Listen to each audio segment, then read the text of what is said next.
اعوذ باللہ من الشیطان الرجیم بسم اللہ الرحمن الرحیم الحمد للہ والصلاة والسلام علی رسول اللہ وآلہ آل اللہ واللعنۃ الدائمۃ علی اعدائہم اعداء اللہ من یوم عداوتہم الی یوم لقاء اللہ عباد اللہ اوصیکم ونفسی بتقوی اللہ اتقوا اللہ فإن خیر الزاد التقوی۔ بندگان خدا، آپ سب کو اور اپنے نفس کو تقوی الہی کی وصیت کرتا ہوں، تقوی الہی کی نصیحت کرتا ہوں، تقوی الہی کی دعوت دیتا ہوں اور تاکید کرتا ہوں کہ اپنی زندگی تقوی کے مطابق بسر کریں، نظام زندگی تقوی کی بنیاد پر قائم کریں اور تقوی کے زیر سایہ معاملات زندگی انجام دیں۔ حق تعالیٰ نے انسان کو نعمت زندگی دی ہے اور اس زندگی کی حفاظت کے لیے تدبیر مقرر فرمائی ہے۔ چونکہ حیات انسانی کو مختلف خطرات، آفات درپیش ہیں، شرور داخلی اور خارجی، دنیاوی و اخروی، عذاب انسان کی کمینگاہ میں ہے زندگی میں۔ ان تمام آفات و بلیات سے محفوظ رکھنے کے لیے تدبیر تقوی، حفاظتی تدبیر اللہ تعالیٰ نے قائم فرمائی ہے اور مقرر فرمائی ہے۔ اس حفاظتی تدبیر یا تقوی کے قیام کے لیے، حصول کے لیے انسان کو تقوی کی تعلیم دی ہے، آگاہی دی ہے اور لباس تقوی سے ملبوس ہونے کے لیے اللہ تعالیٰ نے اہتمام فرمایا ہے۔ اس میں اس اہتمام کا ایک اہم حصہ ہدایت ہے جو قرآن کریم میں اللہ تعالیٰ نے مقرر فرمائی ہے۔ تقوی کی بنیاد ذکر کی ہے کہ صراط مستقیم ہے۔ تقوی متقی بننے کے لیے، با تقوی امت قرار پانے کے لیے اور محفوظ زندگی بسر کرنے کے لیے صراط مستقیم پر آنا لازمی ہے اور صراط مستقیم پر زندگی بسر کرنا ضروری ہے۔ صراط مستقیم کو سمجھنا، تشخیص دینا اور پھر عملی طور پر اس پر زندگی گزارنا، بسر کرنا۔ صراط مستقیم صراط زندگی ہے، انسانی زندگی کا راستہ جو اللہ نے مقرر کیا ہے اور جو انسان کو مقصد زندگی تک پہنچا دیتا ہے، وہ صراط مستقیم ہے۔ صراط مستقیم پر بھی مختلف خطرات ہیں جو قرآن کریم نے نشاندہی کیے ہیں، پیشن گوئی کی ہیں کہ ان خطرات میں انسان اگر گرفتار ہو جائے تو صراط مستقیم سے بھی محروم رہ جاتا ہے۔ اور صراط مستقیم کے لیے خطرات سبل ہیں۔ صراط مستقیم جیسے، یا صراط مستقیم کے دائیں بائیں، یا صراط مستقیم کے سامنے ارد گرد شیطان کے بنائے ہوئے راستے، انسانوں کے بنائے ہوئے راستے، طاغوتوں کے بنائے ہوئے راستے، گمراہوں کے بنائے ہوئے راستے، اور اسی طرح بہت سارے ستمگر بادشاہوں کے، سلاطین کے بنائے ہوئے راستے اور بہکے ہوئے دنیا پرست علماء کے بنائے ہوئے راستے، دین کے پرچم کے نیچے غیر دینی بنائے گئے راستے، یہ وہ سبل ہیں جو صراط مستقیم سے مومن انسان کو ہٹا دیتے ہیں، دور کر دیتے ہیں، اور جب دور کر دیتے ہیں تو انسان کی زندگی غیر محفوظ ہو جاتی ہے۔ جیسا کہ آج ہم مسلمان دنیا کو دیکھتے ہیں، مشاہدہ کرتے ہیں کہ مسلمان ہر چند کلمہ پڑھتے ہیں، عقیدہ رکھتے ہیں، ایمان رکھتے ہیں بہت ساری چیزوں کے اوپر، لیکن محفوظ نہیں ہے مسلمان۔ کوئی چیز مسلمانوں کی آج دعوے کے ساتھ کہی جا سکتی ہے کہ محفوظ نہیں ہے، ان کے اپنے ہاتھوں سے بھی محفوظ نہیں ہے، اور ان کے دشمنوں کے ہاتھوں سے بھی محفوظ نہیں ہے۔ کیوں محفوظ نہیں ہے مسلمان ہوتے ہوئے؟ اس وجہ سے کہ تقویٰ کے بغیر مسلمان ہیں، اور تقویٰ کے بغیر اس لیے مسلمان ہیں کہ اسلام کا جھنڈا اٹھا لیا ہے، اسلام کا نعرہ اختیار کر لیا ہے، اسلام کا کلمہ پڑھ لیا ہے، لیکن صراط مستقیم نہیں اپنایا، صراط مستقیم پر زندگی قائم نہیں کی، بلکہ صراط مستقیم کے دھوکے میں سبل، شیطانی سبل اور انسانی سبل اور طاغوتی سبل پر زندگی گزار رہے ہیں، جس وجہ سے ان کی زندگی دوسرے انسانوں سے زیادہ غیر محفوظ ہے۔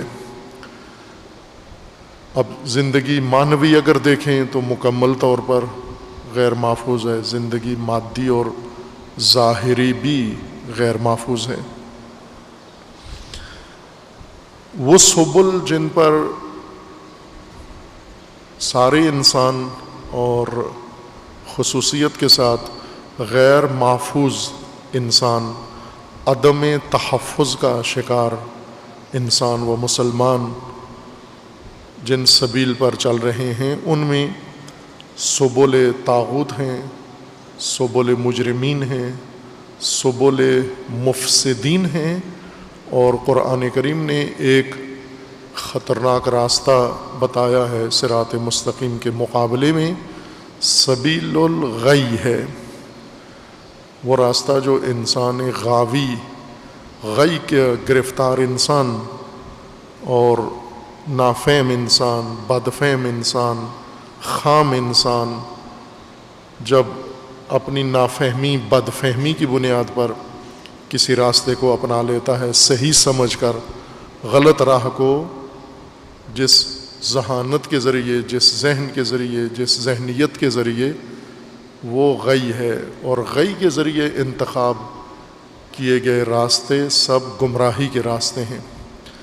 اس لیے سورہ اعراف میں حق تعالیٰ نے فرمایا ہے کہ کچھ لوگ ایسے ہیں جن کے سامنے اگر سبیل الرشد پیش کیا جائے تو اس کا انکار کر دیتے ہیں، اسے جھٹلا دیتے ہیں، اسے ٹھکرا دیتے ہیں، اختیار نہیں کرتے صحیح راستہ، درست راستہ، رشد کا انتخاب شدہ راستہ یا رشد کے ذریعے تشخیص دیا گیا راستہ اگر ان کے سامنے پیش کیا جائے تو یہ اسے انکار کر دیتے ہیں، لیکن سبیل الغی اگر انہیں نظر آئے یا ان کے سامنے پیش کیا جائے اسے اختیار کر لیتے ہیں۔ یہ ایک خطر ہے جو سورہ اعراف میں ذکر کیا ہے، سبیل الرشد اور سبیل الغی۔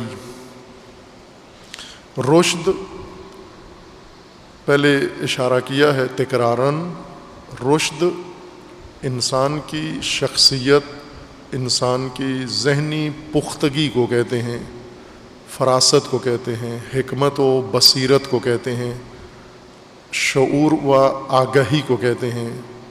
وہ شعور و آگہی جس کے ذریعے سے انسان حقیقت کو تشخیص دے لیتا ہے اور حقیقت تک پہنچنے کا صحیح راستہ بھی سمجھ سکتا ہے، اس شعور کو قرآن میں رشد کہا گیا ہے۔ اس کے مقابلے میں غی ہے، یعنی وہ ذہنی کمزوری جو بصیرت کے بغیر ہو، آگاہی کے بغیر ہو، حکمت کے بغیر ہو اور پختگی کے بغیر ہو، ایسی ذہنی کمزوری و ضعف جس کے ذریعے سے انسان کسی بھی گمراہی کو حق سمجھ لیتا ہے، باطل کو صحیح راستہ سمجھنا شروع کر دیتا ہے، گمراہ لوگوں کو صحیح اور مومن سمجھنا شروع کر دیتا ہے، اور گمراہ راہوں کو نجات کے راستے سمجھنا شروع کر دیتا ہے۔ وہی حالت جو اس وقت اکثریت پر طاری ہے، جس بیماری کا اکثریت شکار ہیں، وہ مرض غی ہے، غوایت ہے، یعنی ایسی استضعاف فکری، ذہنی ضعف، جس کے نتیجے میں ہر طبقہ مسلمانوں کو آسانی سے دھوکہ دے سکتا ہے۔ ہم اپنے ملک میں دیکھیں تو پاکستان میں عام چیز، رائج چیز، کامیاب ترین کام عوام کو، لوگوں کو دھوکہ دینا ہے، کسی بھی نام پر۔ دکاندار بہت آسانی سے عوام کو دھوکہ لے دیتے ہیں، انہیں گھٹیا چیزیں اور غلط چیزیں، اعلیٰ چیزیں اور مہنگی کر کے بیچ دیتے ہیں، یہ خرید لیتے ہیں۔ اسی طرح سیاستدان جو سب سے زیادہ دھوکہ باز ہیں، جھوٹ بول کے عوام کی حمایت حاصل کر لیتے ہیں، اور پھر انہی عوام کو دھوکہ دیتے ہیں، انہی پر ظلم کرتے ہیں، انہی کے لیے زندگی حرام کر دیتے ہیں۔ مذہبی پیشوا اور مذہبی طبقہ یہ دین کے نام پر آسانی سے عوام کو ورغلا لیتا ہے، دھوکہ دیتا ہے، انہیں حق سے دور کر دیتا ہے اور انہیں باطل حق بنا کر پیش کرتا ہے، اور عوام آسانی سے ان کے دھوکے میں آ کر، ان کے فریب میں آ کر ان کی باتوں پر یقین کر لیتے ہیں، اور جو کچھ وہ یہ طبقہ مذہبی گمراہ لوگ کہتے ہیں اسی پر چل پڑتے ہیں۔ مذہبی گمراہ اگر لوگوں کو جذبات میں لے کر آئیں اور انہیں دہشت گردی پر اکسائیں، یہ آسانی سے عوام ان کے کہنے پر آ کر دہشت گردی شروع کر دیتے ہیں، ان کے کہنے پر آ کر مذہبی فرقہ واریت شروع کر دیتے ہیں، ان کے اکسانے پر یہ ایک دوسرے سے نفرت شروع کر دیتے ہیں، ان کے اکسانے پر مذہبی جھگڑے اور چپکلش شروع کر دیتے ہیں، بہت آسانی سے۔ پاکستان میں جتنا آسان ہے عوام کو سیاست کے نام پر، تجارت کے نام پر، ثقافت کے نام پر اور مذہب کے نام پر دھوکہ دینا، اتنا دنیا میں کہیں اور ممکن نہیں ہے۔ اس کا مطلب یہ ہے کہ رشد کی کمی ہے، چونکہ اگر انسان رشید ہوں، رشد یافتہ ہوں، تعلیم یافتہ تو ہیں پاکستان کے اندر، ہر چند زیادہ نہیں ہیں، اکثریت غیر تعلیم یافتہ ہے اور کمتر لوگ تعلیم یافتہ ہیں، بعض اعلیٰ تعلیم یافتہ ہیں۔ جتنے حکومتی عہدیدار ہیں، افیسر ہیں، حکمران ہیں، پارلیمان میں ہیں اور باقی اداروں کے اندر ملازمین ہیں، افسر ہیں، یہ سب تعلیم یافتہ ہیں، اور ملک کی تباہی انہی کے ہاتھوں ہے۔ دینی مدرسوں سے فارغ ہوئے ممبروں پر بیٹھ کر تقریریں کرنے والے، خطابت کرنے والے، شعلہ بیانی کرنے والے، یہ سب تعلیم یافتہ ہیں، لیکن رشد یافتہ نہیں ہیں۔ ان کے اندر وہ بصیرت اور فہم نہیں ہے کہ یہ خود بھی درست راہ پر چلیں، صراط مستقیم پر، اور عوام کو بھی صراط مستقیم کی رہنمائی کریں۔ رشد کی کمی کی وجہ سے لوگوں کے اندر یہ مکار طبقہ، یہ فریبکار طبقہ آسانی سے لوگوں کو کسی بھی نام پر دھوکہ دے لیتے ہیں، کسی بھی نام پر بہت آسان ہے دھوکہ دینا، اور یہ عوام بہت خوش ہوتے ہیں جب انہیں کوئی آ کر دھوکہ دے، صراط مستقیم سے انہیں دور کر دے، گمراہی کی راہوں پر ان کو لگا دے، یہ اس کے شکر گزار بھی ہوتے ہیں، اس کے لیے دعائیں بھی کرتے ہیں، اس کی مالی معاونت بھی کرتے ہیں، اس کی سیاسی حمایت بھی کرتے ہیں، اس کی اخلاقی مدد بھی کرتے ہیں، اس کے ساتھ سماجی طور پر معاونت بھی کرتے ہیں۔ چونکہ غی کی بیماری میں مبتلا ہیں، ابو جہل، ابو لہب، ابو سفیان کیوں آسانی سے نبیوں کے مقابلے میں عوام کو اٹھا لیتے ہیں، لشکر بنا لیتے ہیں، چونکہ لوگوں کے اندر رشد کی کمی ہے، غی ہے، اس وجہ سے انہیں ناحق راستے حق بنا کر دکھائے جاتے ہیں۔ قرآن کریم میں رشد کے لیے خداوند تبارک و تعالیٰ نے چند نمونے پیش کیے ہیں۔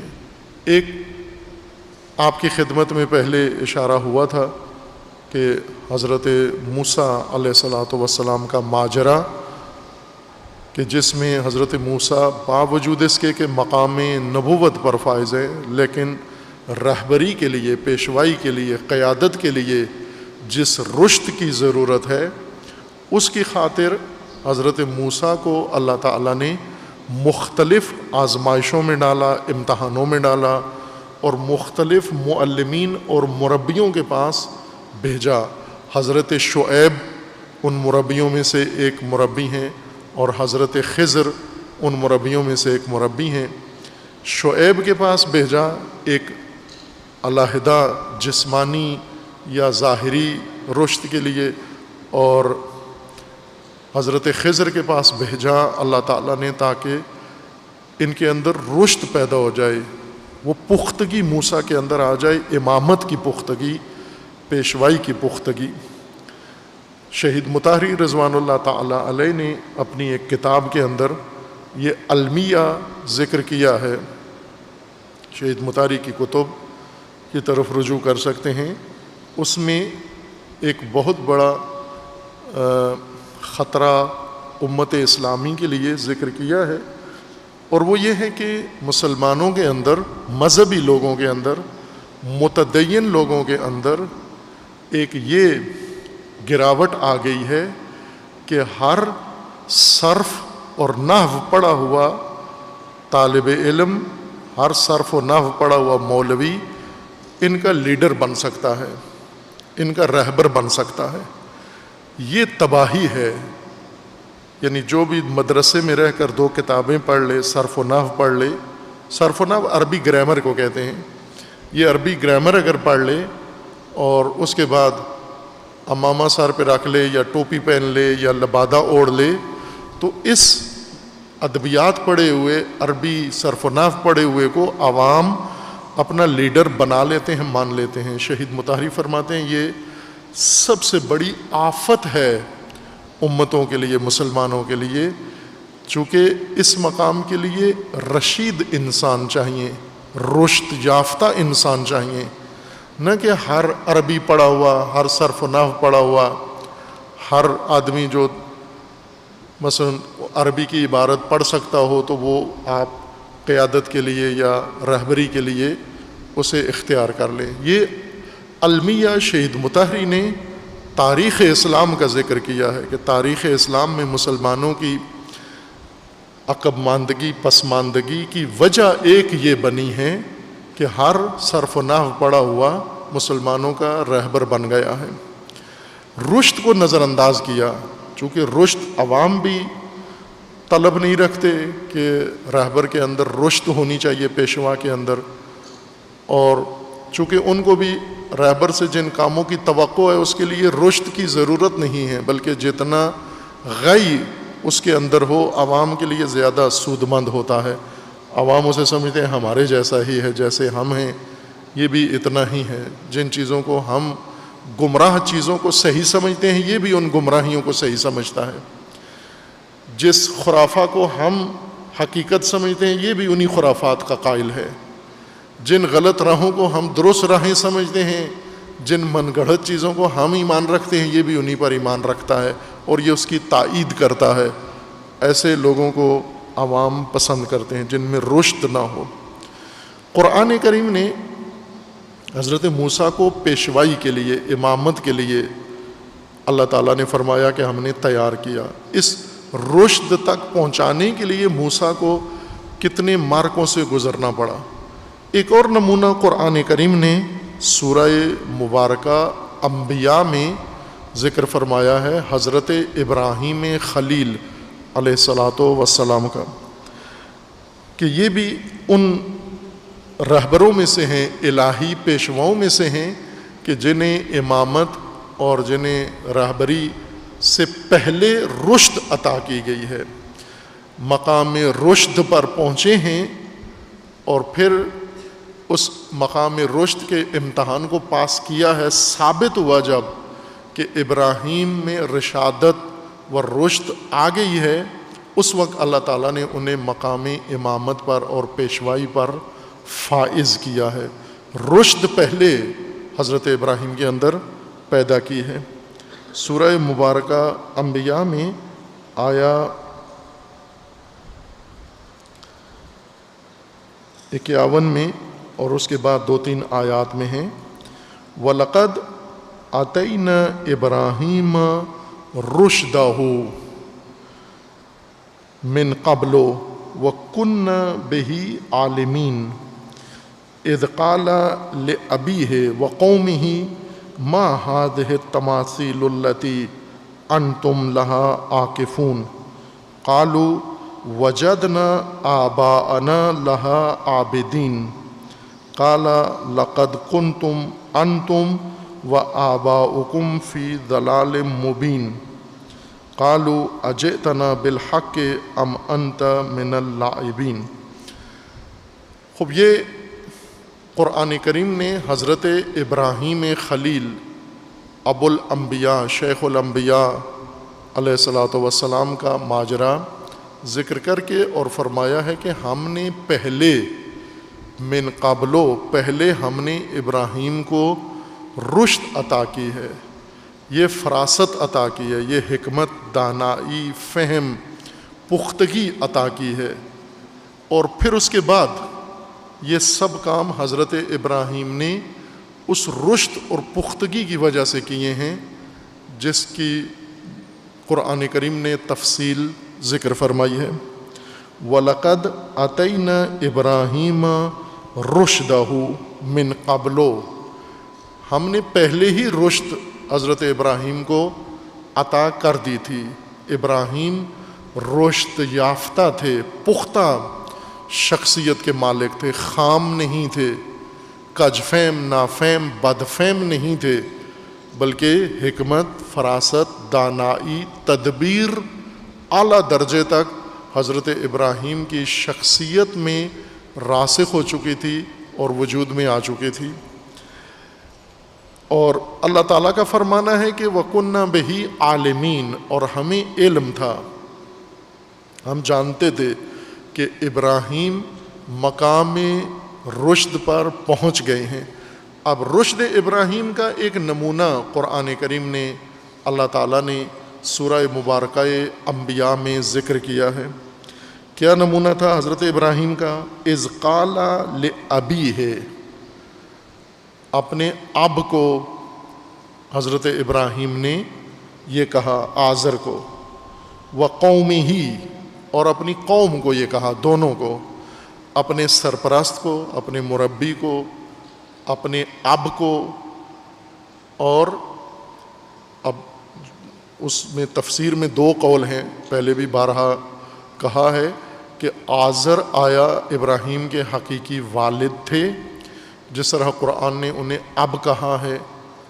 بعض اسی کو ظاہر کو قبول کرتے ہیں کہ ایسے ہی ہے، آزر ابراہیم کے حقیقی والد تھے، لیکن بعض کے نزدیک اور بیشتر شیعہ علماء، محققین و مفسرین کے نزدیک حضرت ابراہیم کے والد کا نام تارخ تھا۔ آزر اور تارخ بھائی تھے دونوں، اور ابراہیم تارخ کے بیٹے تھے۔ آزر، تارخ وفات ہو گئی ان کی، اور آزر نے پالا حضرت ابراہیم کو، چچا نے پالا، اس لیے انہیں اب کہا گیا ہے۔ اس بات سے ہٹ کر قرآن کریم نے اب کہا ہے، ہم بھی اسی پر اکتفا کریں، اس سے آگے نہ جائیں۔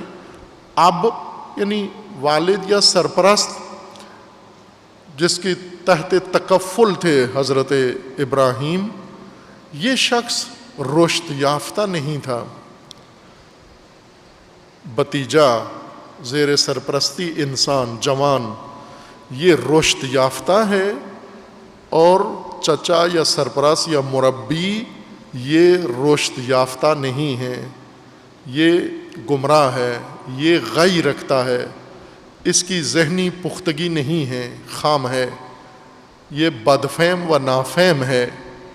اور پھر قوم، دوسرا طبقہ حضرت ابراہیم کا، جس قوم سے تعلق تھا، جس قبیلے سے تعلق تھا، جن لوگوں سے تھے، جس خاندان میں تھے، دیگر افراد اس شہر کے رہنے والے یا حضرت ابراہیم کے محلے والے یا حضرت ابراہیم کے خاندان والے، سارے یہ سب آزر اور آزر کے قوم کی راہ پر تھے. ان میں فقط ایک فرد ان سے علیحدہ سوچتا بھی تھا، اپنی قوم سے ہٹ کر. ایک فرد صرف، پوری قوم ایک طرف تھی، قوم کے بڑے پیشوا سیاسی لیڈر ایک طرف تھے، مذہبی رہنما سب یہ ایک طرف تھے. یہ سب بت پرست تھے، یہ سب مشرک تھے، یہ سب طاغوت پرست تھے، یہ سب نمرود کی حاکمیت کو ماننے والے تھے، بتوں کی خدائی اور نمرود کی حکومت اور حاکمیت کے قائل تھے. فقط ایک فرد، ایک جوان و نوجوان ان میں قوم کی طرح نہیں سوچ رہا، ان خاندان والوں کی طرح نہیں سوچ رہا، رشتہ داروں کی طرح نہیں سوچ رہا، چچا کی طرح نہیں سوچ رہا، باقی تمام معاشرے کی طرح نہیں سوچ رہا. یہ الگ سوچتا ہے، اس کی باتیں دوسروں سے الگ ہیں. خوب کیا فرق ہے، یہ ان کی طرح کیوں نہیں سوچتا؟ انہیں تعجب بھی اسی بات پر تھا کہ اس جوان کو اور اس نوجوان کو، جو ہمارے ہی خاندان کا ہے، ہمارے ہی خون کا ہے، ہمارے ہی قوم قبیلے سے ہے، ہم میں پلا بڑا پیدا ہوا ہے، لیکن یہ باتیں علیحدہ کرتا ہے، سوچتا الگ ہے، فکر الگ ہے، اس کا رویہ الگ ہے، اس کی ہر چیز دوسروں سے علیحدہ، اپنی قوم سے ملتا جلتا نہیں ہے. اس پر پوری قوم کو تعجب تھا. فرق قرآن نے بیان کیا ہے، فرق رشد اور غی کا تھا. آزر اور قوم آزر یہ مرض غی میں مبتلا ہیں. مرض غی یعنی ذہنی کمزوری کی بیماری ہے. انہیں یہ بیماری ہے کہ یہ قوت تشخیص نہیں ہے، فہم نہیں ہے، انہیں حق اور باطل کا فرق معلوم نہیں ہوتا، انہیں صحیح اور غلط میں تمیز نہیں ہوتی. ان کے اندر اتنی پختگی نہیں ہے کہ یہ عقل سے کام لے کے ہر چیز کے بارے میں سوچیں کہ یہ جو کام مجھے کہا جا رہا ہے، یہ میرے سامنے جو راستہ رکھا گیا ہے، میں خود غور کروں اس میں کہ یہ درست راستہ ہے یا غلط راستہ ہے. یہ نہیں سوچتے تھے، آنکھیں بند کر لیتے ہیں. جو بڑا کہہ رہا ہے، جو خاندان کا بڑا کہہ رہا ہے، جو مذہب کا بڑا کہہ رہا ہے، جو بت خانے کا متولی کہہ رہا ہے، جو آزر کی طرح بتگر جو کہہ رہا ہے، یہ آنکھیں بند کر کے سمعاً و طاعتاً اس کی تقلید کرتے ہیں. یہ غی کی علامت ہے کہ گمراہوں کے راستوں کو آنکھیں بند کر کے تسلیم کرنا، ان کے پیچھے جانا، ان کی بات ماننا. حضرت ابراہیم علیہ الصلاۃ والسلام نے ان سے اپنا راستہ علیحدہ کیا، جدا کیا.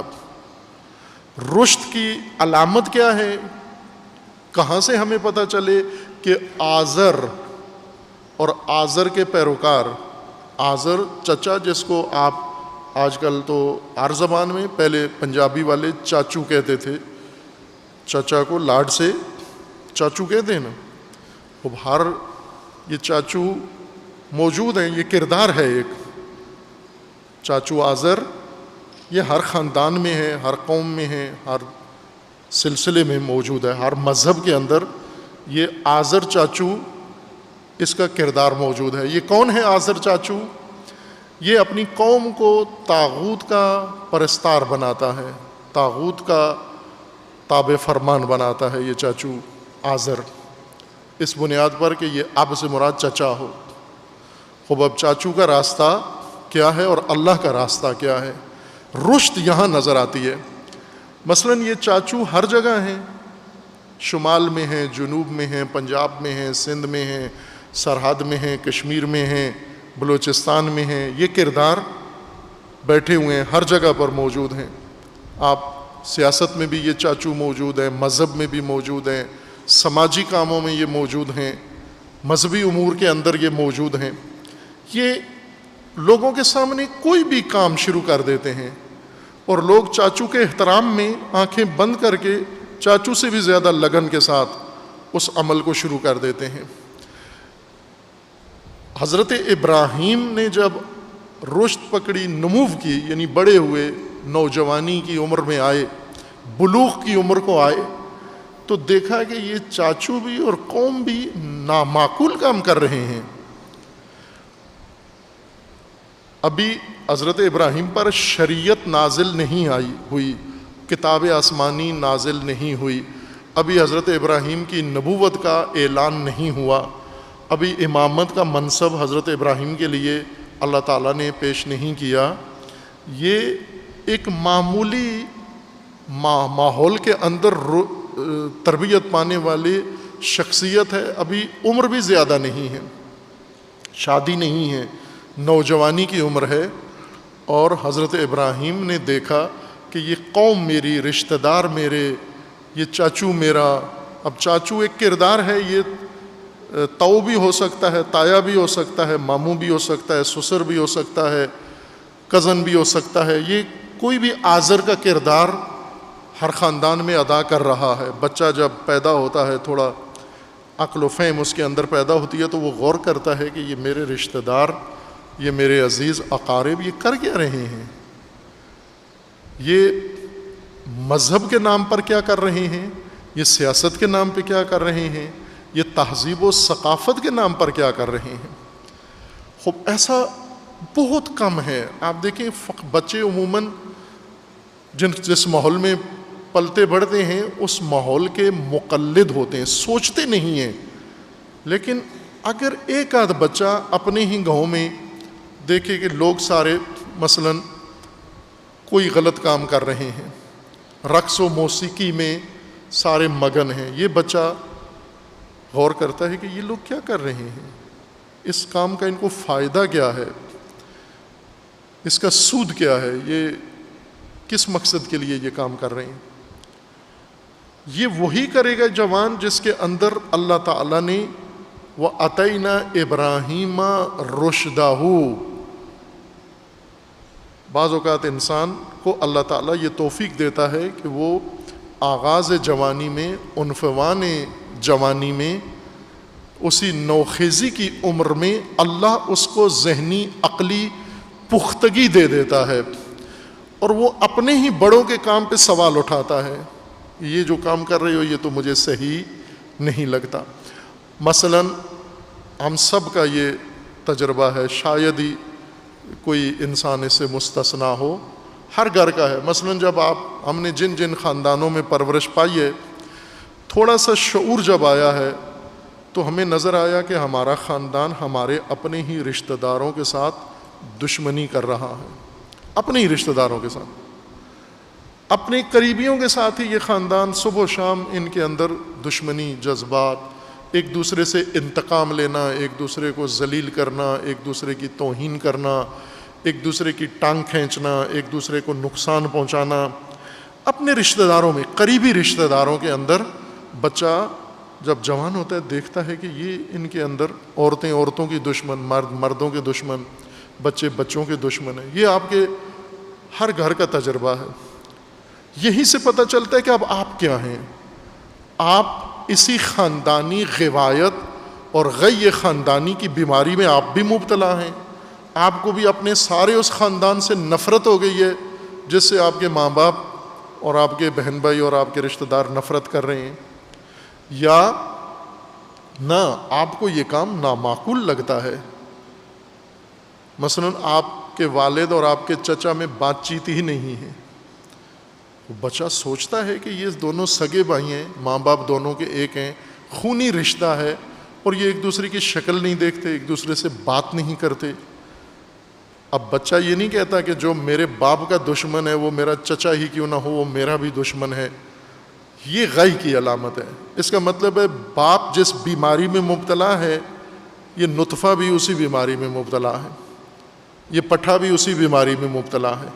لیکن بعض اوقات ایسے نہیں ہوتا، باپ اپنے سگے بھائی سے نفرت کرتا ہے لیکن بیٹا چچا سے نفرت نہیں کرتا، بلکہ باپ کو کہتا ہے کہ آپ بھی چھوڑو، یہ ضد چھوڑو، یہ دشمنی چھوڑو، نامعقول ہے دونوں سگے بھائی اتنے آپس میں الجھے ہوئے ہوں.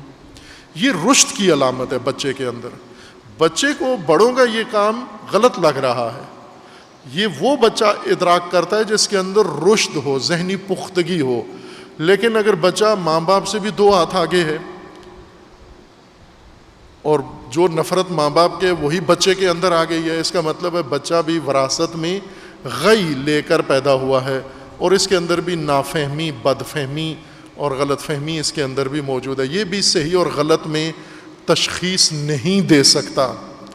حضرت ابراہیم کی مثال ہے قرآن کریم میں سورہ انبیاء آیا 51 کے بعد, کہ حضرت ابراہیم نے جب بلوغ رشد پکڑی اور آنکھ کھولی, دیکھا دائیں بائیں, چچا کو دیکھا, آزر کو دیکھا, انتہائی غلط کام کرتے ہوئے. بت بناتا ہے, بت بیچتا ہے اور بتوں کی عبادت کرواتا ہے, امامت بھی کرتا ہے بت کدے کی. بت کدے کا متولی بھی ہے, اس کی بت سازی کی فیکٹری بھی ہے, کاروبار بھی ہے, اور یہ بتوں کی پرستش کا امام بھی ہے, امامت بھی کرتا ہے. اور ساتھ ہی نمرود جیسے طاغوت کا خود بھی غلام ہے اور اپنے خاندان و قوم کو بھی اس نے نمرود کی پرستش میں مائل کیا ہوا ہے. چھوٹے بچے کو یہ بات ساری نامعقول لگی. ان کا ہر کام, ان کی مذہبی ساری رسومات فرمایا غلط ہیں, تمہاری غلط ہے, یہ سب کچھ کر رہے ہو. تمہارا سیاسی رویہ غلط ہے, تمہاری طاغوت پرستی غلط ہے. حضرت ابراہیم کو اپنے ہی بڑوں کے کام میں کوئی چیز ٹھیک نظر نہیں آئی, اور انہیں حضرت ابراہیم پر تعجب ہو رہا تھا کہ یہ ہمارا خون ہے, ہمارا قبیلہ ہے, ہماری قوم کا بچہ ہے, اور یہ باتیں الگ کرتا ہے ہم سے. توجہ فرمائیں. وَلَقَدْ أَتَيْنَا إِبْرَاهِيمَ رُشْدَهُ مِنْ قَبْلُ, ہم نے پہلے سے ہی ابراہیم کو رشد عطا کر رکھی تھی, دی ہوئی تھی. رشد یافتہ تھے ابراہیم. وَكُنَّا بِهِ عَالِمِينَ, اور ہمیں بخوبی علم تھا کہ ابراہیم میں یہ رشد موجود ہے.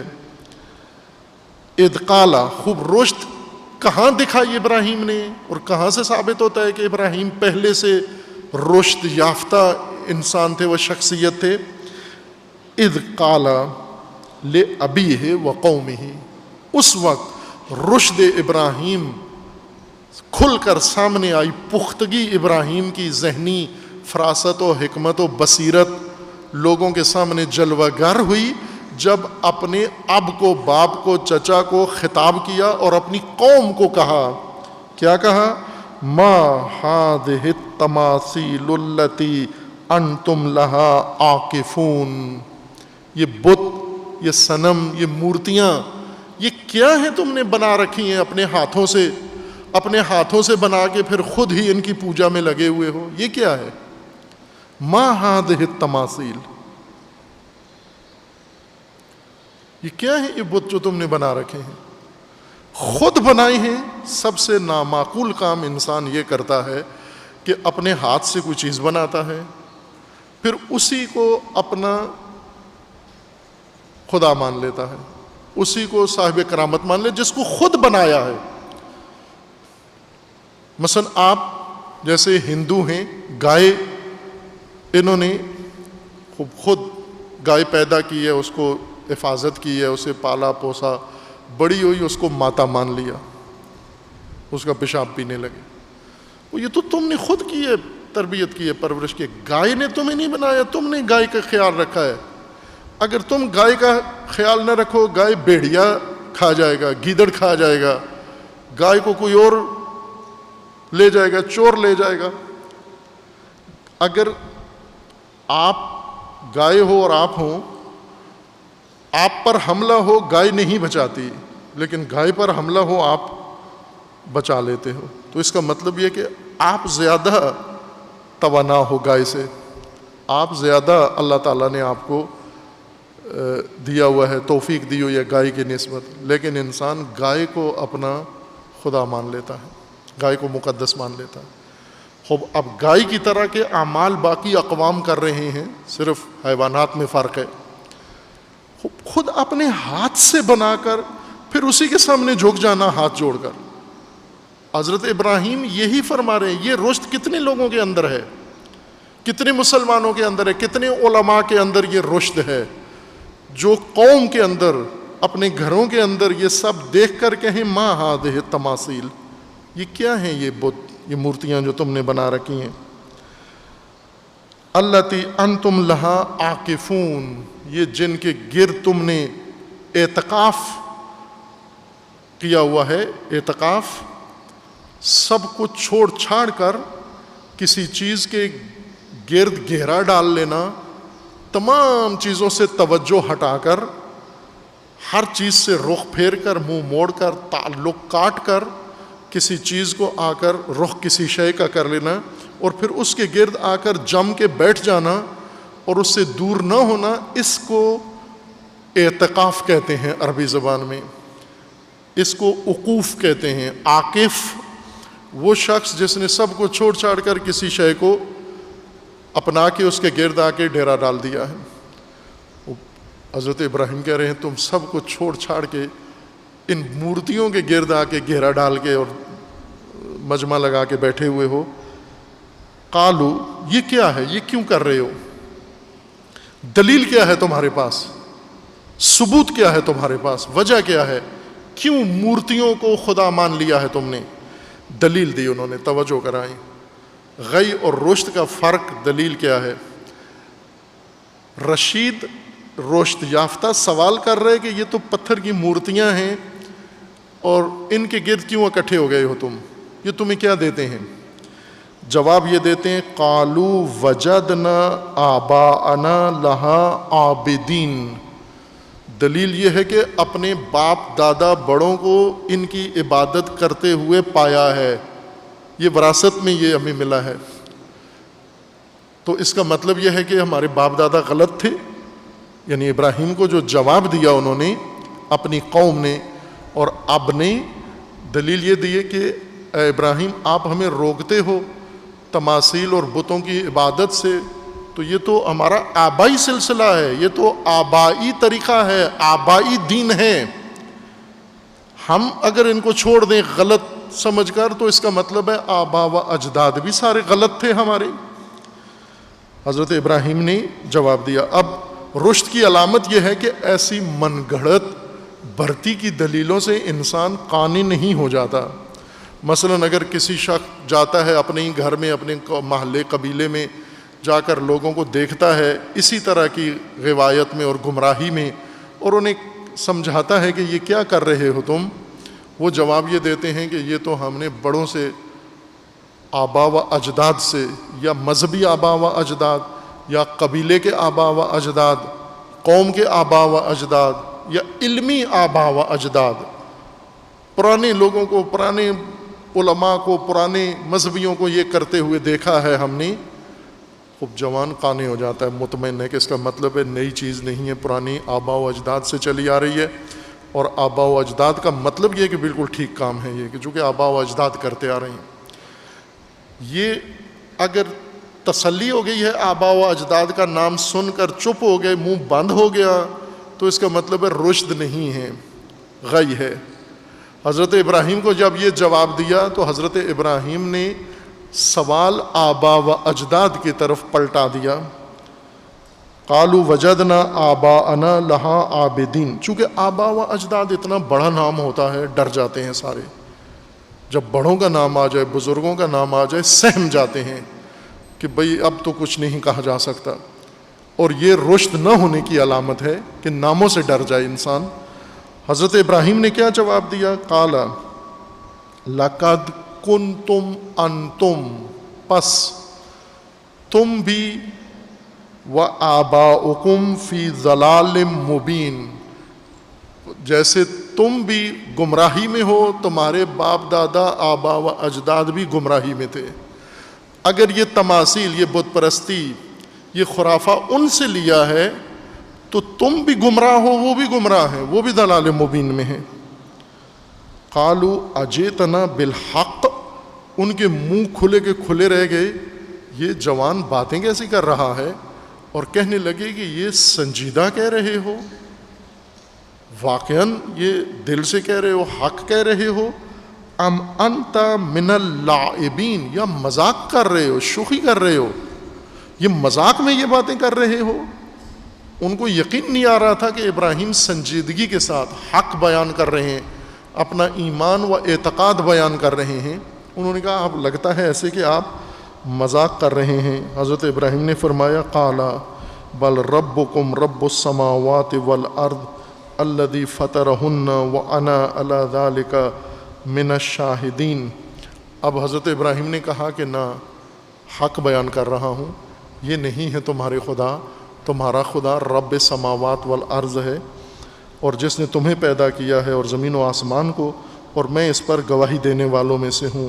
اور پھر حضرت ابراہیم نے اس وقت اکیلے تھے، بالکل تنہا تھے، حضرت ابراہیم نے کیا کہا؟ تاللہ و تاللہ، اللہ کی قسم، اسی رب سماوات کی قسم، رب ارضین کی قسم، اسی فاطر السماوات والارض کی قسم، لَأَكِيدَنَّ أَصْنَامَكُمْ بَعْدَ أَن تُوَلُّوا مُدْبِرِينَ، میں تمہارے ان پتھروں کا، تمہاری ان خداؤں کا، تمہاری ان مورتیوں کا ستیہ ناش کر دوں گا، انہیں تباہ کر دوں گا، تم پلٹ کر آؤ، دیکھنا میں ان کا حشر کیا کرتا ہوں۔ تم پلٹ کر آؤ۔ وہ میلے پہ جا رہے تھے اس وقت، تو حضرت ابراہیم نے کہا، چاچو کو بھی اور قوم کو بھی، کزنوں کو بھی کہا، ذرا چاچو کے بیٹے کزن تھے حضرت ابراہیم کے، چاچو کو بھی اور کزنوں کو بھی کہا تم پلٹ کر آؤ، دیکھو میں کرتا کیا ہوں تمہارے خداؤں کے ساتھ۔ اللہ کی قسم، رب سماوات کی قسم، میں ان کا کیا حشر کرتا ہوں، آپ آ کر دیکھ لینا۔ یہ نمونہ ہے، قرآن کریم نے ذکر کیا ہے کہ اگر ایک رشد یافتہ انسان ایک معاشرے میں، ایک قوم کے اندر پیدا ہو جائے، وہ اس قوم کو شرک سے، کفر سے، تباہی سے، بربادی سے نجات دے سکتا ہے۔ اگر اس کے اندر رشد ہو، وہ غی کے راستوں سے لوگوں کو نکال سکتا ہے اور وہ لوگوں کو رشد عطا کر سکتا ہے۔ یہی آج کی مسلمان دنیا کے اندر کمی اسی چیز کی ہے، رشد ابراہیمی اور رشد موسوی اور رشد خضر نہیں آج کے رہنماؤں کے اندر۔ جس طرح علامہ اقبال نالاں ہیں اس بات پر کہ قافلہ حجاز میں ایک حسین بھی نہیں۔ حسین کس ہستی کا نام ہے؟ رشد یافتہ شخصیت ان غی اور غوایت میں مبتلا قوم کے اندر، چھوٹے بڑے جس کے سارے بیماری غی میں مبتلا تھے، وہاں پر ایک ہستی رشد یافتہ وہ موجود ہوئی، اور انہوں نے راہ رشد اپنایا ان سبیل غی پر چلنے والوں کے درمیان، اور بتایا کہ یہ درست راستہ ہے۔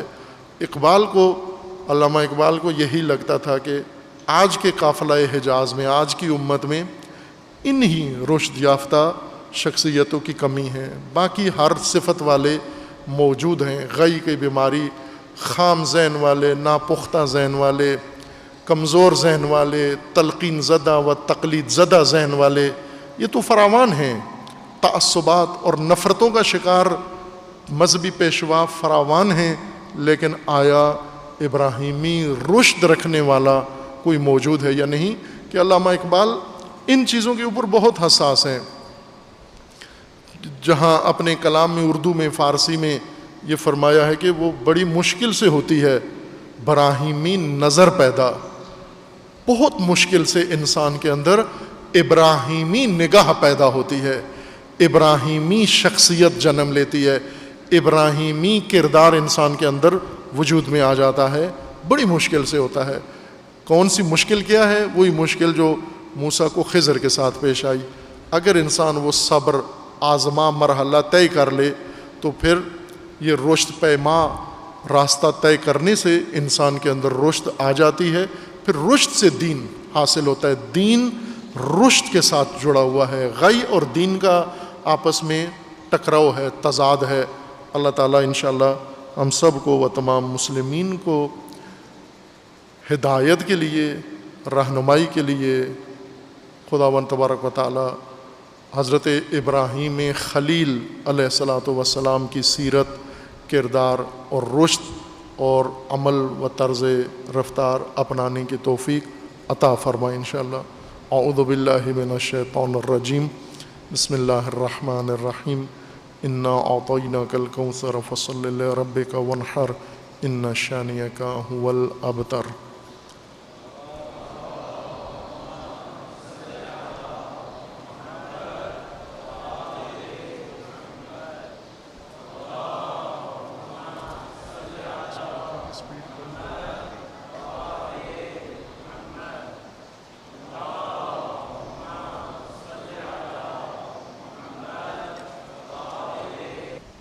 اعوذ باللہ من الشیطان الرجیم، بسم اللہ الرحمن الرحیم،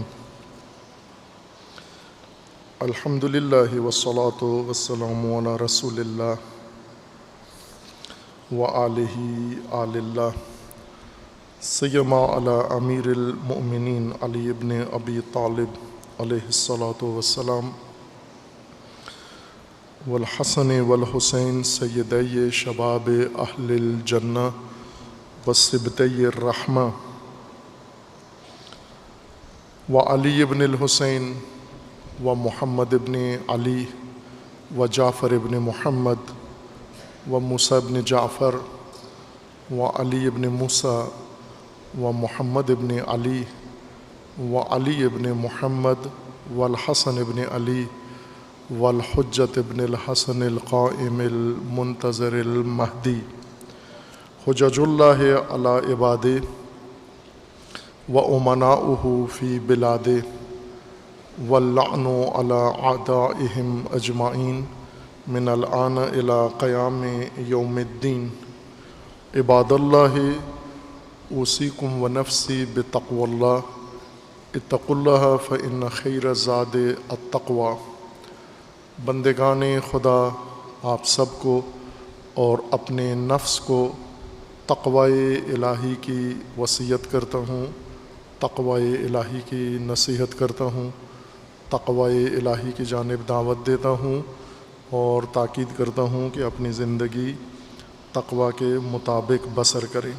تقوی انسان کی زندگی کے تحفظ کے لیے اللہ تعالیٰ کی جانب سے حفاظتی تدبیر ہے۔ یہ حفاظتی تدبیر نظام بن کر انسان کی زندگی میں نافذ ہو تاکہ حیات انسانی محفوظ ہو۔ اس حفاظتی تدبیر کے قیام کے لیے اور حفاظتی نظام کے نفاذ کے لیے اللہ تعالیٰ نے اہتمام فرمایا ہے۔ اس جامع اہتمام کا ایک حصہ روز جمعہ اور روز جمعہ کے اندر نماز جمعہ مقرر فرمایا ہے۔ روز جمعہ اجتماع، روز اجتماع، یوم الجمع، یوم الاجتماع ہے۔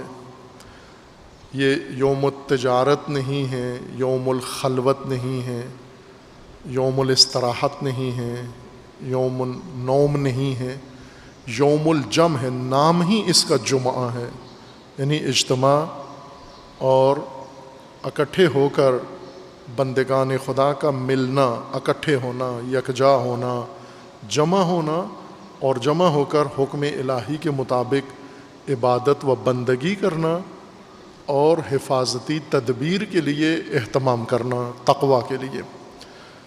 روز جمعہ کا اللہ تعالیٰ نے مقام عظیم مقرر کیا ہے اور اس کے خاص آداب رکھے ہیں، اور پھر نماز جمعہ اس کے اندر ایک مزید اس ظرف مبارک کے اندر، روز جمعہ ظرف زمان ہے اور اس ظرف مبارک کے اندر اللہ تعالیٰ نے ایک اور برکت کا خزانہ نماز جمعہ مقرر کیا ہے۔ روز جمعہ اس ظرف کی اگر قدر نہ ہو تو ظاہر ہے اس کے اندر جو مزید اللہ تعالیٰ نے توفیقات اور ہدایت رکھی ہے وہ بھی انسان ضائع کر دیتا ہے۔ جب برتن کی حفاظت نہ کرے تو برتن کے اندر موجود جو نعمت ہے اس کی بھی انسان حفاظت نہیں کر سکتا۔ اگر آپ نے گلاس ہی توڑ دیا ہے، جگ ہی توڑ دیا ہے، اگر آپ نے پانی کا جو مخزن تھا، گھڑا تھا، وہی توڑ دیا ہے تو پانی خود ہی بہہ جاتا ہے۔ یہی ہوا مسلمانوں کے ساتھ کہ روز جمعہ جو ظرف تھا اس کو ضائع کیا ہے. روز جمعہ، روز لعب، روز لہو، اور روز ایسا بدل دیا ہے مسلمانوں نے ہوس کے لیے، شہوات کے لیے، شکم پرستی کے لیے اور ہر نامناسب حرکت کے لیے. اس لیے اس کے ظرف کے اندر جو اللہ نے عظیم گوہر رکھا تھا، یعنی نماز جمعہ، عبادت جمعہ، اجتماعی عبادت، وہ بھی ان سے ضائع ہو گیا. شہید ثانی رحمۃ اللہ علیہ نے روز جمعہ اس ظرف کے متعلق پہلے آگاہی دی اپنے زمانے کے، آج سے صدیوں پہلے. گویا یہی جو آج بے اعتنائی اور بدفہمی کج فہمی موجود ہے، یہی اس وقت بھی تھی. اور اس وقت شہید ثانی نے یہ کوشش کی کہ لوگوں کو جمعہ کی اہمیت اور عبادت جمعہ اور روز جمعہ کی اہمیت بتائی جائے. اس میں کئی کتابیں شہید نے تالیف کی ہیں، جن میں سے ایک خصائص و یوم الجمعہ ہیں. اور یہ خصوصیات عرض کیا تھا کہ ایک سنی علامہ جلال الدین سیوطی کی کتاب ہے جس میں انہوں نے 100 خصوصیات اکٹھی کی ہیں روز جمعہ کے لیے، جن میں سے 40 شہید ثانی نے خلاصہ کر کے اہم خصوصیات اپنی کتاب خصائص و یوم الجمعہ میں ذکر کی ہیں. ان میں سے 35ویں خصوصیت یہ ہے، الخامسۃ والثلاثون، کراہۃ الحجامہ.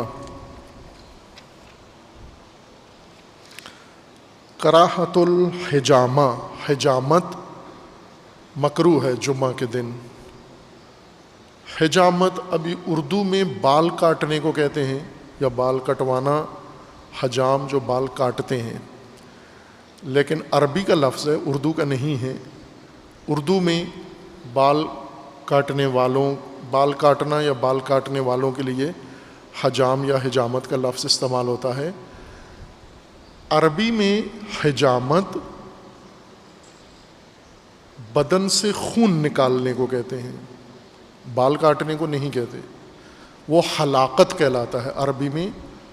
جس طرح آج کل زیادہ رواج ہو گیا ہے، پہلے زیادہ تھا، کچھ عرصہ پہلے تک جب یہ خلیجی پاکستانی آ کے گھر بناتے ہیں، گاڑیاں خریدتے ہیں، گاڑیوں کے اوپر لکھا ہوا بھی تھا الپاکستان.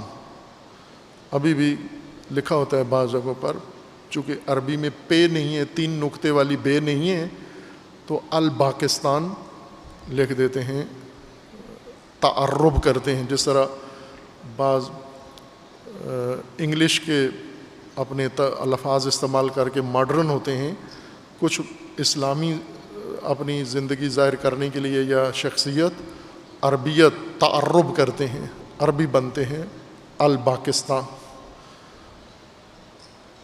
اگر کسی کو شوق ہو اپنی دکان کا عربی نام رکھے، بال کاٹنے والے، ان کو حلاقہ لکھنا چاہیے. حلاقہ، حلق، ہے حلوے والی، جیم والی، لام قاف 2 نقطے والا، حلق بال کاٹنے کو کہتے ہیں. حجامت بال کاٹنے کو نہیں کہتے، حجامت بدن سے خون نکالنا ہے. لیکن نہ خون نکالنا جیسے زخم لگا کے، کوئی بدن کے اوپر کٹ لگا کے کہیں سے بھی خون نکالنا، بلکہ یہ خاص ایک طب ہے، ایک طرح کی ڈاکٹری ہے یہ. چونکہ پہلے زمانوں میں ڈاکٹر یہی ہوا کرتے تھے، یہی جو بال کاٹتے تھے، یہ دانت بھی نکالتے تھے، سرجری بھی کرتے تھے، پٹی بھی یہی کرتے تھے، پھوڑے پھنسیاں، یہ سارے کام کرتے تھے. یعنی سرجن تھے، سرجری کا سارا کام یہ کرتے تھے. آج سے کچھ 100 سال پہلے. پھر بعد میں علیحدہ ہوتے گئے شعبے اور سرجن ڈاکٹر کہلانے لگے. پہلے یہ کام سارے یہ لوگ کرتے تھے. حجامت بال کاٹنے کی وجہ سے انہیں نہیں کہا جاتا تھا حجام، حجام کہا جاتا تھا ان کے پاس یا بلیڈ ہوتے تھے ایسے جن کے ذریعے سے انہیں پتہ ہوتا تھا کہ بدن کے پشت پر، انسان کی پشت پر رگیں ہیں خون کی، ان خون کی رگوں میں یہ کٹ لگاتے تھے اور ایک مقدار میں خون ان رگوں سے نکالتے تھے، دبا کے، کٹ لگا کے. یا بعض ایسے تھے جو اس کو تبخیر کر کے کسی حمام میں پہلے انسان کو بٹھاتے تھے اور بخار میں بدن نرم کر کے اور پھر وہ کٹ لگا کے اوپر گلاس لگا دیتے تھے. آج کل بھی یہ طریقہ رائج ہے. اور ایک عام طریقہ جونکیں لگاتے تھے. خون چوسنے والا کیڑا ہے, چھوٹا سا, جوہڑوں میں گندے پانی میں ہوتا ہے, اور اس کا کام ہی خون چوسنا ہے, حیوان کا اور انسان کا. اپنی جسامت سے 10 گنا زیادہ خون چوستا ہے, سرمایہ داروں کی طرح, لٹیروں کی طرح, حکمرانوں کی طرح اور سیاستدانوں کی طرح اپنی جسامت سے 10 گنا زیادہ خون چوس لیتا ہے یہ. تو یہ جو ہی چپکاتے ہیں بدن پر تو اس رگ سے سارا خون چوس لیتا تھا. پر کے مختلف طریقے ہیں بدن سے خون نکالنے کے لیے. یہ ایک طبی طریقہ ہے بدن میں. جیسے آج کل ماڈرن طب کے اندر تو سب کچھ واضح ہو گیا ہے, اور وہ تاکید بھی کرتے ہیں کہ اپنی کھانے مناسب رکھو, ورزش کرو, ایکسرسائز کرو اور مختلف غذائیت استعمال کرو متناسب. پہلے تو اتنی آگاہی نہیں تھی. پہلے لوگوں کو اتنا پتہ ہوتا تھا کہ انسان کے اندر گندا خون جمع ہو جاتا ہے. گندے خون سے مراد یعنی خون میں چربی آ گئی تو اس کو بھی گندا خون کہتے تھے. خون تو گندا نہیں ہوتا. کہاں انسان کے بدن میں 2 طرح کا خون ہے, ایک گندا خون اور ایک صاف خون. نا ایک ہی خون ہے, دو خون نہیں ہے, گندا اور صاف خون نہیں ہے. گندا خون ہوتا کس سے ہے؟ گندا خون وہ ہے جس میں چربی کی مقدار بڑھ جائے, جس میں کولیسٹرول بڑھ جائے, جس میں شوگر پیدا زیادہ ہو جائے, یعنی خون کی ترکیب خراب ہو جائے اور کچھ اجزاء اس میں انسان کے غلط طرز زندگی اور غلط کھانے کی وجہ سے یا غلط تحرکات کی وجہ سے, تحرکات یعنی نہ کرے, حرکت نہ کرے, ورزش نہ کرے, بیٹھا رہے ایک جگہ, تو خون بنتا رہتا ہے, چربی بنتی رہتی ہے اور بدن کے اندر یہ اجزاء نامتناسب مقدار میں جمع ہو جاتے ہیں. ان کو گندا خون کہتے ہیں طب میں, یا حجام کہتے تھے. اس وقت طریقہ کیا تھا؟ یہ نہیں کہتے تھے کہ ورزش کرو, بلکہ یہ کہتے تھے گندا خون نکال دو. اور گندا خون ان جونکوں کے ذریعے سے یا کٹ لگا کر بلیڈ کے ذریعے سے ماہرین نکالتے تھے. عام آدمی نکالے تو اس سے اور بیماری پھیلتی ہے.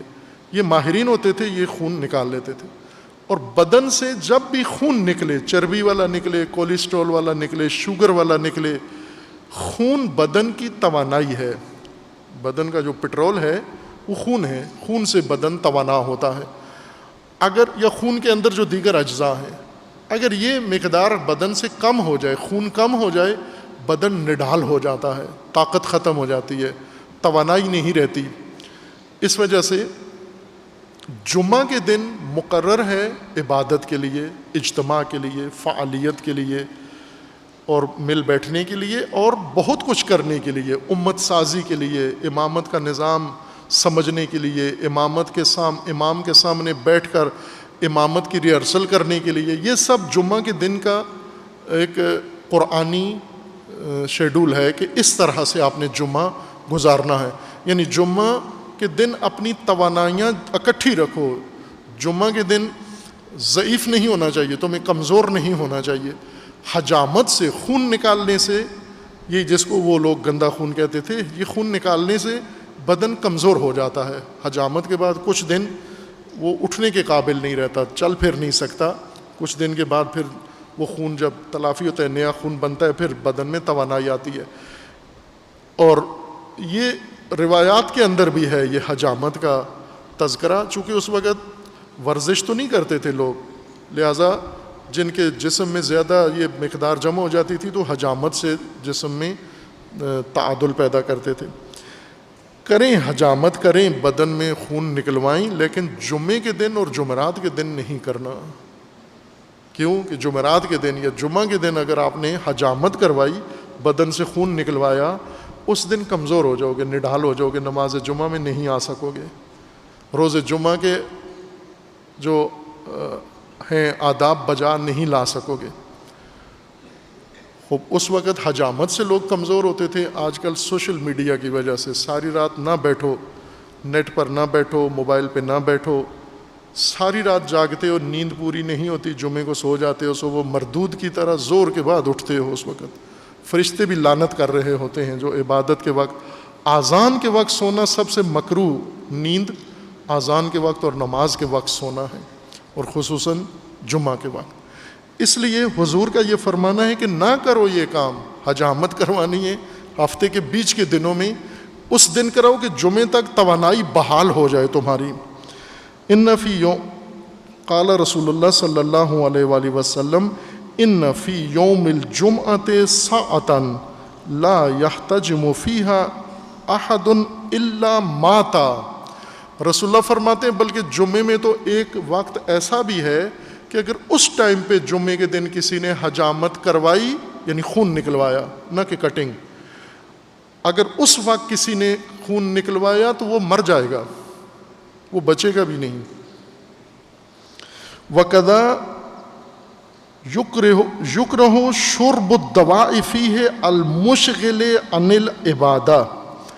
اور اسی طرح وہ کچھ دوائیں ہوتی ہیں جن کے استعمال سے انسان کے غنودگی طاری ہو جاتی ہے، جیسے کھانسی کا شربت پئیں اگر، یا کوئی اور ایسی دوائیں ہیں بیمار لوگ.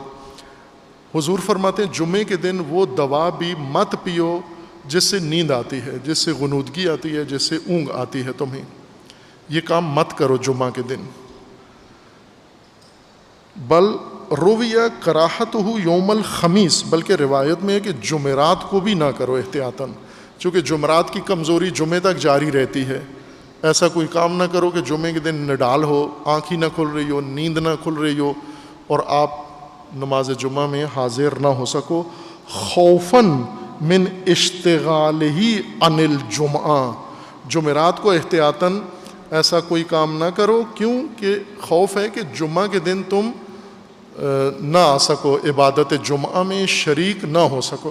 اب یہ تو وہ لوگ ہیں جو خون دیا یا خون نکلوایا یا کسی وجہ سے دوا پی لی اور جمعے میں نہیں آ سکتے، لیکن جو ہٹے کٹے ہیں، جن توانا ہیں، تندرست ہیں اور جمعے کے دن گھروں میں بیٹھے ہوئے ہیں اور جمعے کے دن پارٹیوں میں شریک ہیں، جمعے کے دن دکانیں کھولی ہوئی ہیں جمعہ کے وقت، حرام ہے. قرآن کا نص قرآن ہے اذا نودی للصلاۃ یوم الجمعہ فاسعوا، یہ امر ہے، فاسعوا دوڑو، الی ذکر اللہ وذروا البیع، اور بیع لین دین معاملات یہ چھوڑ دو، بند کرو، سب جمعے کے وقت بند کر دو. نہ ہی ہے، روکا گیا، چھوڑ دو، ترک کر دو. اور پھر بھی آدمی لگا رہے جمعے کے وقت، چونکہ جمعے کے وقت گاہک زیادہ آتا ہے. جس طرح بنی اسرائیل کی اس بستی میں ہفتے کو مچھلیاں زیادہ آتی تھیں، ویسے نہیں آتی تھیں. اب بعض دکاندار ہیں جمعے کو گاہک آتا ہے ان کا، عین اس دن پہ جب دکان بند کرنی ہے اور لازمی ہے اور کاروبار حرام ہے، اسی وقت گاہک آتا ہے، لہذا وہ پھر بنی اسرائیل کی طرح حوض بنا لیتے ہیں. کیا کرتے ہیں؟ دکان بند کر کے دفتر میں لوگوں کو بلا لیتے ہیں یا باہر پیڑ پہ بیٹھ جاتے ہیں کہ دکان بند ہے، گاہک کو کہیں اور ہوٹل میں لے گئے، وہاں جا کر کاروبار کر لیا. یہ وہ بنی اسرائیلی ہیں کہ ہفتے کے دن مچھلی نہیں پکڑتے، بلکہ ہفتے کے دن مچھلی حوض میں بند کر کے پھر اتوار کے دن حوض سے پکڑ لیتے ہیں. یہ وہ لوگ ہیں. یا مثلا دکان بند کر کے موبائل پہ کاروبار کر رہے ہیں، نماز جمعہ میں آ گئے ہیں اور یہیں پہ ڈیل، نماز جمعہ کے اندر ہی ڈیل کر رہے ہیں. وذروا البیع، چھوڑ دو، موبائل بند کر دو، کاروبار بند کر دو. یہ وہ وقت ہے جب تمہارے لیے مخصوص رکھا گیا ہے. السادسہ والثلاثون، 36ویں خصوصیت روز جمعہ کی، تبخیر المسجد، مسجد کو خوشبو کرنا.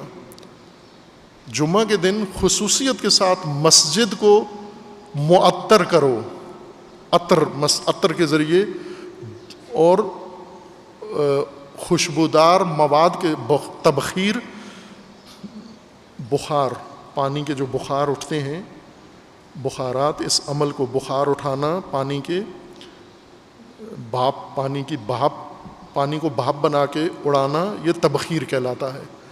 گرمی سے بھی ہوتا ہے اور سپرے سے بھی ہوتا ہے، جیسے آج کل آپ ہوا بھر کے پمپ میں سپرے کرتے ہیں، یہ بھی تبخیر ہے.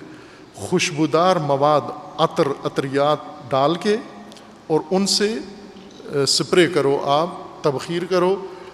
پہلے یہ ہوتا تھا کہ وہ عرب، آج کل ڈیجیٹل سسٹم اس کی مشینیں بن گئی ہیں کہ خوشبودار ڈسپینسر بنے ہوئے ہیں، ان کے اندر خوشبودار مواد رکھ دیا جاتا ہے تو وہ وقفے وقفے سے سپرے چھڑک رہے ہوتے ہیں. بڑے ہوٹلوں میں یا عرب ملکوں میں جائیں، ان کی مساجد میں یہ ڈسپینسر مستقل لگے ہوئے ہیں. خصوصاً اب یہی ہونا چاہیے، اپنے زمانے کے ساتھ چلنا چاہیے. مثلا اتنی بڑی مسجد ہے، اس کو سپرے سے پرانے طریقے سے نہ کریں. بہترین طریقہ یہی ہے کہ 2-3 جگہوں پر یہ بڑے ڈسپینسر لگا کے جو خوشبو پھینکتے رہیں. وقت ان کا ایک ٹائم ہوتا ہے، اس میں خوشبو ڈالتے رہتے ہیں.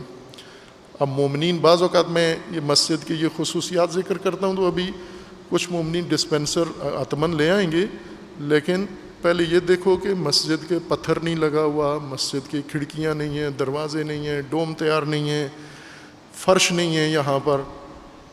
یہ ساری چیزیں بھی انشاءاللہ مومنین ہمت کریں گے تو بن جائیں گی. تبخیر، جمعہ کے دن مسجد کو معطر کرنا تبخیر کے ذریعے. لیکن اس میں اور بھی آداب ہیں مسجد کے، جمعے کے بھی ہیں، مسجد کے بھی ہیں. اس روایت میں ہے قال رسول اللہ صلی اللہ علیہ وآلہ وسلم جنبوا مساجدکم صبیانکم، چھوٹے بچے جو مسجد گندی کرتے ہیں انہیں مت لاؤ. البتہ اس وقت پیمپر سسٹم نہیں تھا تو وہ مسجدیں گندی کر دیتے تھے، آج کل ہے. وہ بچہ جو بالکل چھوٹا ہے، کھیل کود والا، جو بالکل سمجھ ہی نہیں آتا، وہ نہ لائیں. لیکن ایسے بچے جو 5-6 سال کے ہو گئے ہیں انہیں لائیں، انہیں نہیں منع کیا گیا. جو مسجد گندی کرتے ہیں، ظاہر چھوٹے بچے ہیں، انہیں تو تمیز نہیں ہے، لے آتے ہیں بعض لوگ مجلس میں یا اس میں مسجد پاک رکھنی ہے. رسول اللہ نے فرمایا کہ بچے، چھوٹے بچے جو مسجد گندی کرتے ہیں وہ نہ لائیں. وَمَجَانِينَكُمْ، اور پاگل دیوانے بھی مسجد میں مت لاؤ. پاگل اور دیوانے مت لاؤ، وہ پھر کون آئے گا. وَشِرَاءَكُمْ وَبَيْعَكُمْ، اور مسجد میں خرید و فروخت مت کرو. بچے چھوٹے، پاگل اور تاجر. تاجر نماز پڑھنے آئیں، کاروبار کرنے نہ آئیں. مثلا گاہک آیا ہے تو اسے کہتے ہیں چلو جمعے میں جا کے وہیں خطبے کے دوران ہی ڈیل کر لیتے ہیں وہاں پر. یہ کام نہ کرو. گاہک الگ بیٹھے، دکاندار الگ بیٹھے، جمعہ پڑھ کے بعد میں کہا گیا ہے کہ اب جو کاروبار کرو جمعہ کے بعد کرو. شراء و بیع بھی نہ کرو. ورفع اصواتکم، توجہ کریں طلاب خصوصاً اور مومنین بھی سب. مسجد میں شور کرنا مکروہ ہے شدید، بعض نے حرام لکھا ہے، قرآن کریم میں بھی ہے. مسجد میں بلند آواز نہیں اٹھا سکتے، نکال سکتے، آپ شور نہیں کر سکتے مسجد میں. حرمت مسجد کے لیے ضروری ہے. وَرَفْعَ أَصْوَاتِكُمْ، یعنی اپنی مسجدوں کو پاک کرو، محفوظ کرو آوازوں سے، شور شرابے سے، چیخ و پکار سے. ایسے کام مت کرو. وَسِلَاحِكُمْ، اور اسلحہ لے کر نہ ہو، پستول، بندوق، گولیاں، خنجر، چاقو، تلواریں، یہ نہ سرد اسلحہ نہ گرم اسلحہ مسجد میں نہیں لا سکتے، قدغن ہے. مسجدوں کی حرمت. وَبَخِّرُوا فِي كُلِّ جُمْعَةٍ، اور ہر جمعہ کے دن مسجد کو تبخیر کرو، یعنی خوشبو کرو، معطر کرو جمعے کے دن مساجد کو. یہ ایک خصوصیت ہے. ایک اور بیان کر دیتا ہوں، وقت اگرچہ تھوڑا رہ گیا ہے. السابعۃ والثلاثون النہی عن الاحتباء. احتباء اتنا غلیظ. الف پہلے سن لیں لفظ ہے کیا. الف ہے جیم والی، تے بے الف حمزہ. احتباء. احتباء کس کو کہتے ہیں؟ یہ جمعہ کے دن خصوصاً خیال رکھیں، احتباء نہ کریں، نہی کی گئی ہے.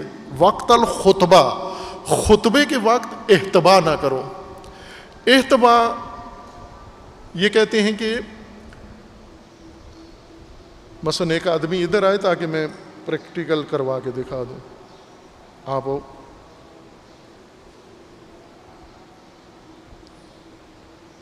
منہ ادھر کریں. احتبا یہ ہے کہ ہم بیٹھتے ہیں نیچے ٹیک لگا کے اپنی نشست پر, اور دونوں زانو سامنے. یہ ایک آرام سے بیٹھنے کا, ٹیک لگا کے بیٹھنے کا ایک طریقہ ہوتا ہے. دونوں زانو سامنے رکھ کے پھر اس کو آگے بازوؤں سے پکڑ لیتے ہیں. عرب کپڑا باندھ دیتے تھے, وہی اونٹ جس سے باندھتے تھے اسی سے کبھی زانو اپنے بھی باندھ لیتے تھے عرب. اب بیٹھو ایسے آپ, یوں نہیں بیٹھنا, یوں بیٹھنا اس طرح, یہ احتبا ہے. یعنی نشست اپنی نیچے رکھ کے اور پھر زانو اپنے کھڑے کر کے اور زانوؤں کو اس طرح سے جوڑ لینا. شلوار قمیض میں اتنی قباحت نہیں ہے مسئلہ, لیکن پتلون میں تو بالکل افتضاح ہے. اور عرب جو پیراہن لمبا پہنتے ہیں وہ نیچے سے خالی ہوتا ہے سارا, اور عرب جب اس طرح احتبا کرتے ہیں تو اس افتضاح ہو جاتا ہے احتبا میں. وہ ایک مولانا ہے نا اہل حدیث, جوکر لطیفے سناتا ہے, ٹک ٹاک مولانا کے نام سے, مار بھی پڑی ان کو. وہ کہتے ہیں ان سے کسی نے پوچھا کہ یہ ٹراؤزر پہن کے نماز ہو سکتی ہے یا نہیں ہو سکتی, تو انہوں نے اپنے سٹائل میں کہا کہ آگے والے کی ہو جاتی ہے, پیچھے والے کی نہیں ہوتی. اب یہ ادب, یہ ستر, یہ احترام, وقار نماز میں ہونا چاہیے.